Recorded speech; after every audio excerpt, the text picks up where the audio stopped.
welcome back to A Game of Fangs and Thrones. My name's Hannah. This is the start of a weekly reading vlog. Now, this week is a strange one. Let me just move you over a little bit. There we go.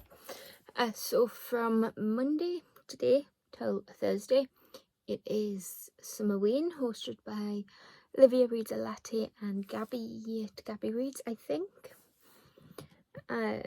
So the idea of that is it's a week-long readathon where you celebrate the Yuki and the spooky in the middle of summer, bringing in that thrillery, autumny, Halloweeny vibes.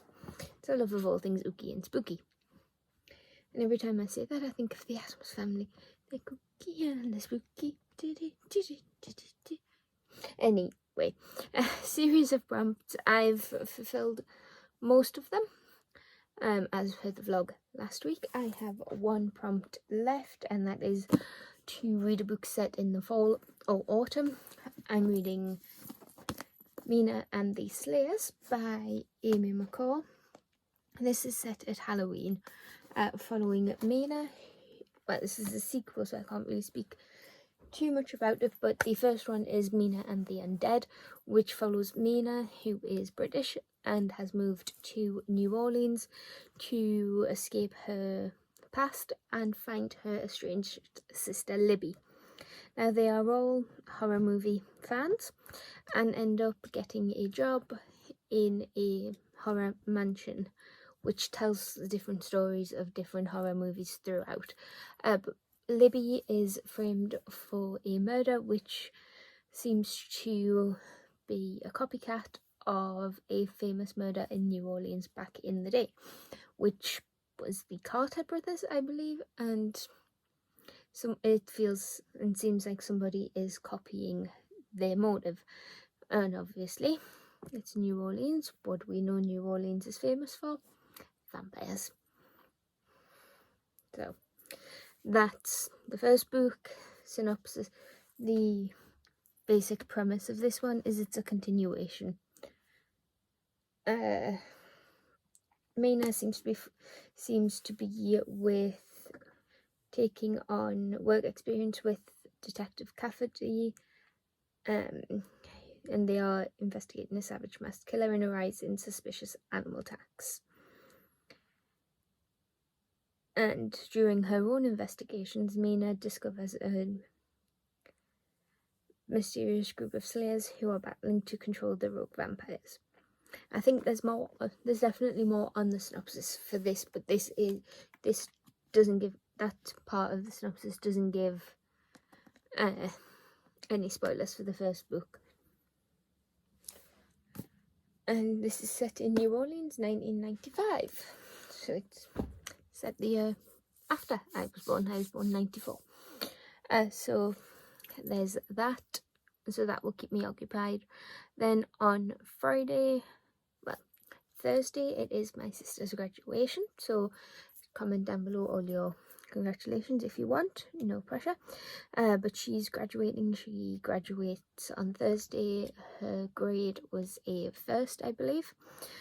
So she's and our parents are going to that ceremony. I didn't know about it until the last minute, and I didn't want to embarrass her. So while they're doing that, I'm going to be at work, but we are going out for a family meal afterwards, and then jury's out on if me and my sister go for drinks in town or if we just stay in the restaurant. But we will probably be going out because I'm off on the Friday and so is she. Friday is the concert day for the Amateur Dramatic Society that I'm a part of.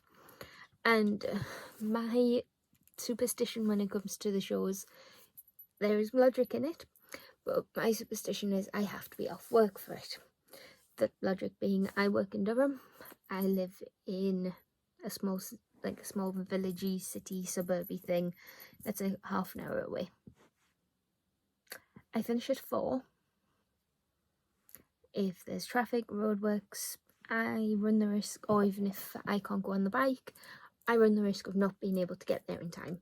So that's where that superstition came from. It started as practicality, now it's just a superstition.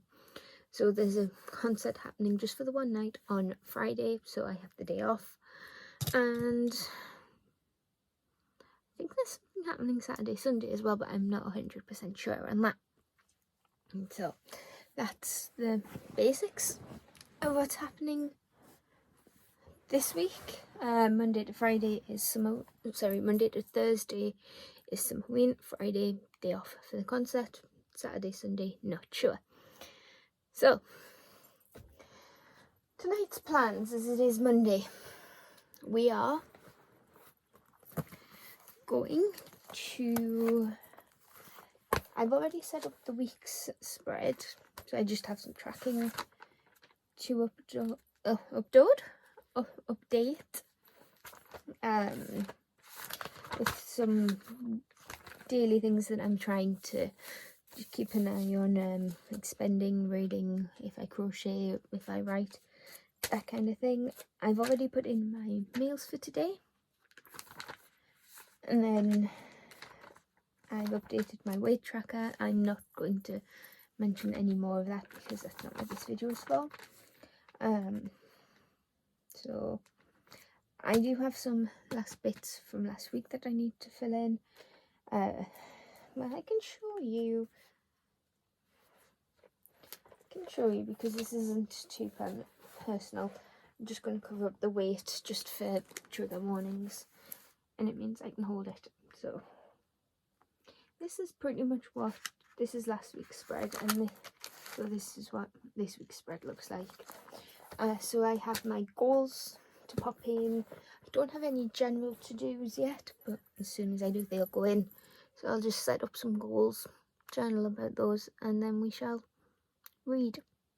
So it's still Monday. I've gotten quite far into this book now, so I thought I'd better give you some initial thoughts. I'm on chapter 19. I'm about to start chapter 19, which is on page 129. So anything I will say is probably going to be maybe not spoilers. I want to get myself comfy. So this pretty much picks up where Mina and the Undead leaves off. I will try to keep this brief. But basically, Mina is a school kid moving from Whitby, which... Oh, come on. We all know what Whitby is. It's where Dracula landed, and obviously Mina is... Her name comes from there. Her mother was a massive vampire fangirl. I think her dad was to some degree as well, but more so the man. And obviously named Mina after Wilhelmina Harker. And I think Libby, her sister, is named after another character in Dracula, but I can't remember off the top of my head. But this is compulsively readable. I can see I've gotten this far in a couple of days, but things are gearing up for Halloween, which obviously in New Orleans you can imagine is a big thing. Mina and Libby have always been more towards Halloween than Christmas, so they're decking the horror mansion out where they work to the nines. There's a new room, which I'm incredibly grateful for, because I'm gonna have to tell you, but in Mina and the Undead there is an it-themed horror room, and if you know anything about me, you should know that I hate clowns. So that one was probably more that reading Mina's experience of that room, not knowing what to expect, was terrifying. But thankfully that room has gone, so I'm very happy about that. But this is very 90s, so it's interesting to see that the movies and the books that we now see as horror classics were just coming out. Interview with a Vampire is referenced very heavily, and it just works. But we're learning more about the characters' relationships are deepening. In the first book, Mina and Libby are estranged, so it's nice to see them work on their relationship. And I think what's nice, and I kind of forgot about, was that Libby is in a female-female relationship, and everybody just seems to accept it, which is very nice. But what can I tell you?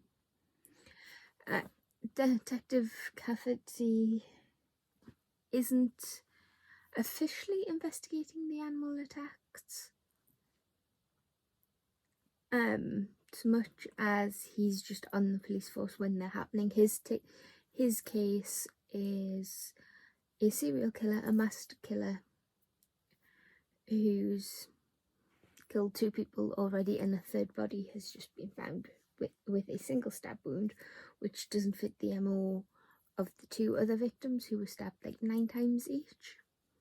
So it's interesting to see how the different aspects are coming together, because Mina knows what's happening. She knows that it's these at least the guy who was killed with the 1 stake to the heart, he was a vampire. Mina knows that, but obviously Detective Cafferty doesn't. And I've just read quite a funny scene in the horror mansion where obviously Libby and Mina are working. Mina works in the interview with the vampire room, and she plays Claudia. Now, I haven't seen or read Interview with a Vampire. It is on my list of eventual things to do, and she plays Claudia, and she pulls Detective Cafferty out of the crowd and winds him up as Claudia, and it makes me laugh. It's a little bit of lightheartedness in everything else that's happening to them and around them. And we've met the Slayers.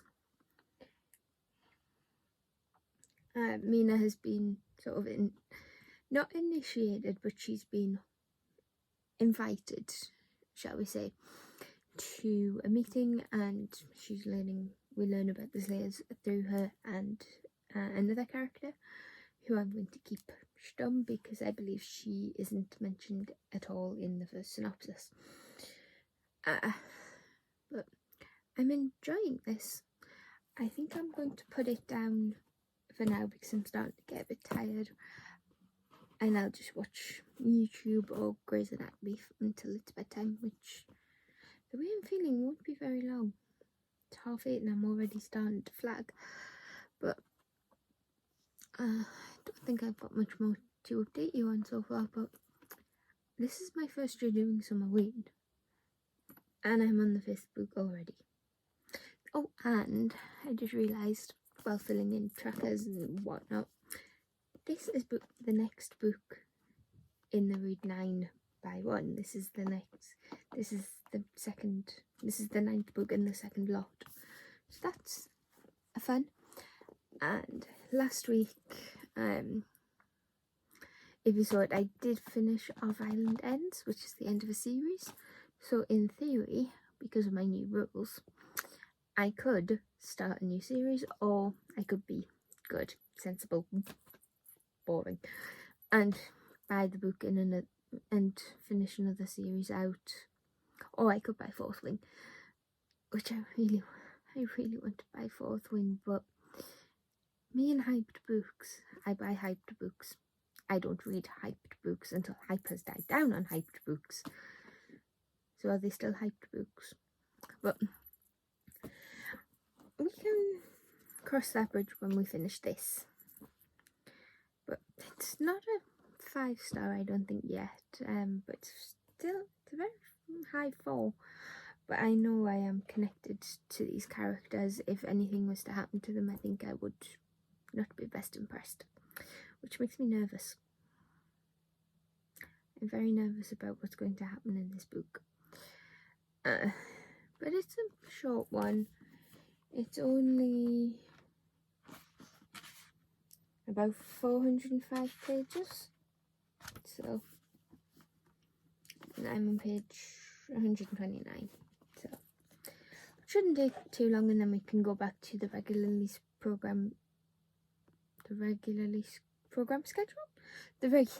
scheduled programming with an extra video for by 9. Why do I keep calling it by 9 read 1? I wish I could do that. With an extra video somewhere this month for read 9 by 1. I like doing these vlogs. It feels like I'm talking to friends. And now I'm rambling, so I'm going to stop and go watch TV. If we could run it back, and do you wonder if we could run all of the things I didn't know? I had to get out down the road inside of the same old, caught in the circles round they go.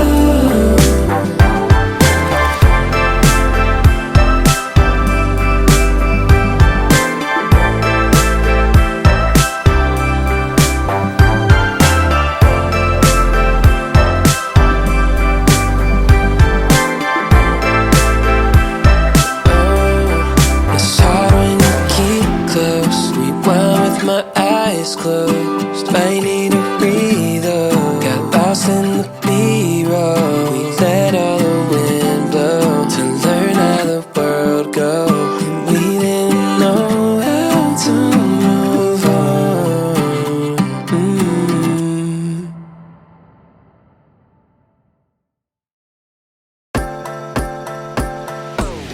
If we could run it, if we could run it back. And do you wonder if we could run it back? If we could run it, if we could run it back. And do you wonder if we could run all of the things I didn't know?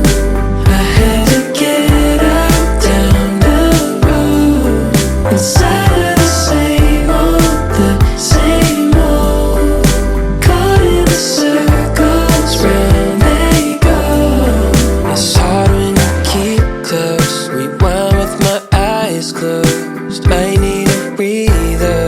Got lost in the B-roll. We let all the wind blow to learn how the world goes. And we didn't know how to move on. If we could run it, if we could run it back. And do you wonder if we could run it back? If we could run it, if we could run it back. And do you wonder if we could run all of the things I didn't know? I had to get out down the road inside of the same old, caught in the circles round they go.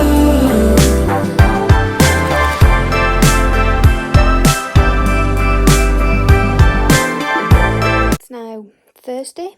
I am sort of dressed in a different way because obviously today's Thursday and it is my sister's graduation, so I'm just waiting for her to tell me what the plan is, whether I'm meeting them at the restaurant or they're coming home and then going out together. But as you'll have seen from B-roll yesterday, I did do another crochet square, which I'm very excited about because I think that was very pretty, and I am still working my way through Mina and the Slayers. I'm still enjoying it, don't get me wrong. I think I'm just getting to that point where things are slowing down a little bit, or I'm just not in the mood to read because of other things, but we shall see. So I don't think I'll get much footage tonight, but and with it being a family occasion, I do want to keep that boundary in line, and I don't know Amy's friends who we're meeting up with, so yeah. It's now Friday. It is concert day. Again, I think I mentioned at the start of the week that I'm in an amateur dramatic society. We put on a show like 3 times a year. This is our summer concert, and I'm not going to be vlogging it to protect the girls' privacy. So we have new nails. We just went for a nice French set, just something a little bit neutral. I finished Mina and the Slaves, which is what you're currently resting on. That got a 3-star rating. I thought it was just okay. I don't know why I didn't like it. It just was a bit slow in places. I don't really know. But that was book 9. So that does mean that I get to buy one more. We do the read 9 buy 1 video, so I should have that if I can remember. I'll get that filmed tomorrow. I have the journals because G at Book Roast released the announcement for Aildia's autumn term, the August readathon, and did I tell you that Nothing More to Tell was my 50th read of the year? Oh, I think I did. But anyway, so what I'm going to do is just do a TBR type thing for Aildia, and then I can just stick that in to the reading journal, because I'm getting quite into that. I don't really have much more of an update. Okay, so it's Saturday. I'm at some point today going to start Circe by Madeline Miller. This basically is a take on the Circe mythos. In the house of Helios, god of the sun and mightiest of the Titans, a daughter is born. Circe is strange, not powerful and terrible like her father, nor gorgeous and mercenary like her mother. But she has a dark power of her own, witchcraft. When Circe's gift threatens the gods, she is banished to the island of Aea, where she hones her occult craft, casting spells, gathering strange herbs, and taming wild beasts. Yet a woman who stands alone cannot live in peace for long, and among her island's guests is an unexpected visitor, the mortal Odysseus, for whom Circe will risk everything. Circe's tale is a vivid epic of family rivalry, love and loss, the extinguishable song of a woman burning hot and bright in the darkness of a man's world. And this is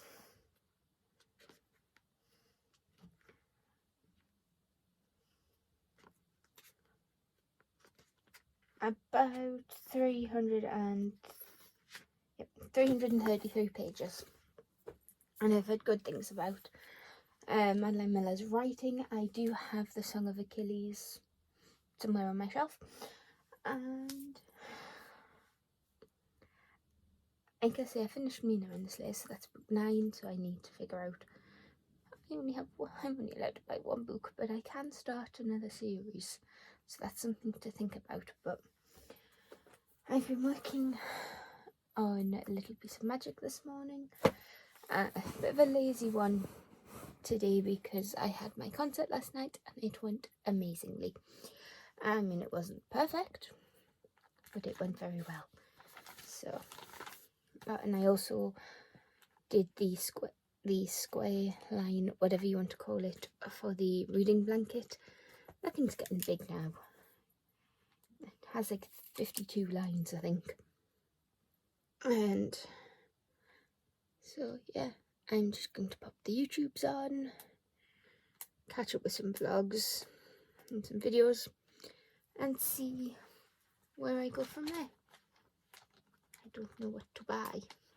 So many good books out there, but if I do decide what to buy, I'll pop it in the video.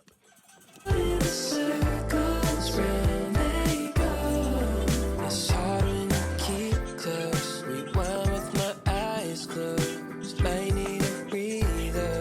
Get lost in the B-roll. Let all the window to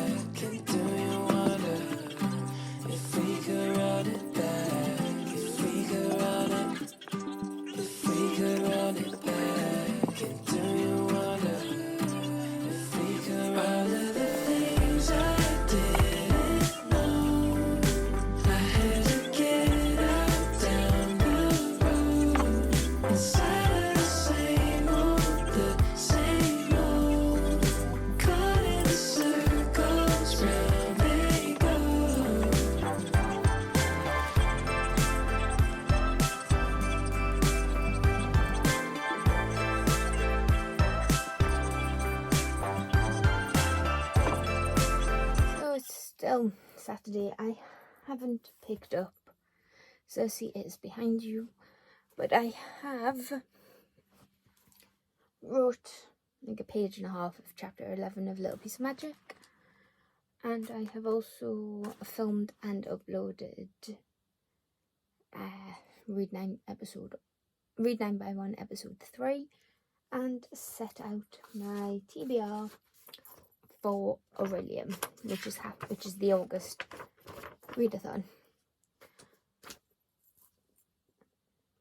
So I'll be filming that at some point, because we actually can start this on the 29th of July, which is great because I'm actually away the week the readathon starts. I'm away from the 31st of July to the 4th of August, and then I'm away from the 28th of August to the 31st of August. So I need all the help I can get. I have my stack here. No, you are not getting a sneaky peek, but I will have the TBR up hopefully in enough time. But I'm just going to sit and chill for the rest of the day, I think. All the jobs are done. It's Sunday. I'm just popping in to close out the vlog because I nearly forgot. But Circe by Madeline Miller. I'm sure I gave you a synopsis of this, but I ended up giving it 5 stars. I couldn't put this down. It was amazing. It's a very feminist retelling of the Circe mythos. I didn't realise how much of the Greek myths she was involved in, either directly or indirectly. And I loved seeing her grow from the scared little child to what history remembers her being, but seen through her lens. And the whole pig scene takes on a different meaning now, but I did thoroughly enjoy it. So with that, because I don't think there's much more I'm doing this afternoon, I'm just doing a bit of journaling and finishing off the blanket.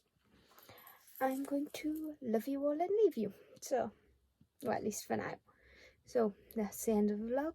If you like it, give it a like and hit that subscribe button if you want to see this, talk about these, and I'll see you in the next one. Bye.